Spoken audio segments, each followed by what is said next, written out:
the USA are beating Chile 3-0. There's two big talking points actually in the game that actually are of importance going forward for any other game and any other instant that could happen. Lloyd's 2 goals on 11 minutes and 35 minutes, there's no issue with them. The first finish for the first goal was absolutely brilliant. And the header from the corner, it's poor marking by Chile. It makes it easier for her to just put the ball in the back of the net.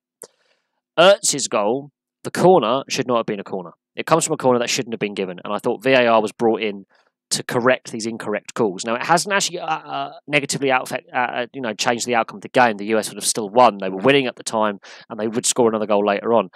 But it's clearly an incorrect decision to give a corner when it should have been a goal kick. I thought VAR was meant to be brought in to get rid of these incorrect decisions and correct them. Hasn't been used, and it has resulted in a goal from the following phase of play. If that happens in a knockout game or the final, you can imagine the outcry and the bad image it would give for the women's game, because a lot of people don't take the women's game seriously, and calls like that are part of the reason why.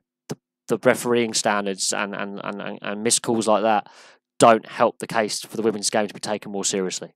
Had that happened as I say, in the final or a knockout game, or a more competitive match where both sides are trying to get out of a group. So let's say it's for the best third place side, so Scotland, Argentina.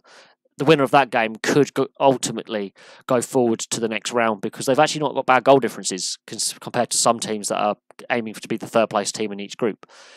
If that was to happen in, say, Scotland, Argentina, and they're both trying to get qualification for the next round, and they could be in line for the best third place side because of goal difference, and a call like that happens, that could cost a side a place in the next round. If it happens in a knockout game, that could cost a team their place in the tournament. If that happens in the final and it decides the final, because it's the only goal in the game coming from that controversial corner, it's not a good look. But we move on. I've spent enough time discussing the controversial decision. When the US player is trying to cross the ball's already gone dead. So when the Chilean player blocks it, the ball's already out of play by a good half foot. But the officials see it as a blocked cross, give it as a corner. But replays going around the ground show it as... bear in mind, it's after the goal replays show the corner shouldn't have been a corner, and the big screens did show it from the host broadcaster, and that will not sit well with FIFA. They know a mistake's been made. The second half, the Chilean goalkeeper, Endler, pulls off a goalkeeping masterclass and pulls off one of the saves of the tournament, if not the save of the tournament so far. Multiple saves, actually, to be fair. There was 3 or 4 that could have been classed as save of the tournament. And she keeps the scoreline down. And she started frustrating the US attackers, because they started taking more and more shots from distance that were wild and wide. The VAR review for the penalty, I think they've got the wrong decision there. I think it should have been a free kick on the edge of the box, and we're talking just on the edge of the box. Also, the length of time taken to come to that decision was nearly 4 minutes. That might have affected Carrie Lloyd, because she misses the penalty. And in this period of the game, the US are comfortable. They're 3-0. But they get sloppy. They give away a lot of silly little needless free kicks. There's a bit of needle in the game now. It's unnecessary. They're misplacing passes. I don't think they'll be happy with their second half performance. And their shooting percentage is now drastically lower from what it was against Thailand. Thailand, they were very accurate with their taking their opportunities. That's why they got 13 goals. Against Chile, take out Endler, they would have had a few more.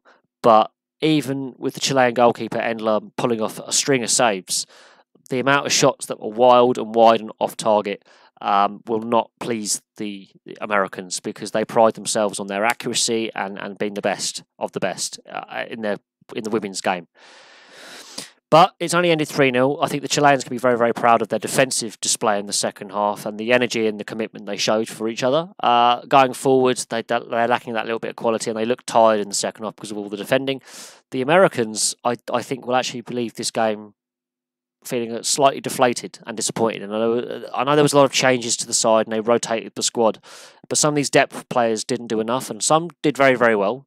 Some didn't do enough to warrant, I think, getting a shout for the final game against Sweden, because they were a bit sloppy in the second half. But there we go. 2 controversial decisions, especially that corner for the second goal. If that happens in the final, or one of the knockout games, or one of the group stage games that leads to a team getting qualification to the next round, that will be a massive controversy, and it's not a good image for the game of football as a whole, because VAR is now being implemented and it was brought in to stop these things, but especially for the women's game on the wider world stage. But there we go. Thank you very much for watching. Please like and subscribe. Place your comments below, and I will have some more videos for you very, very soon.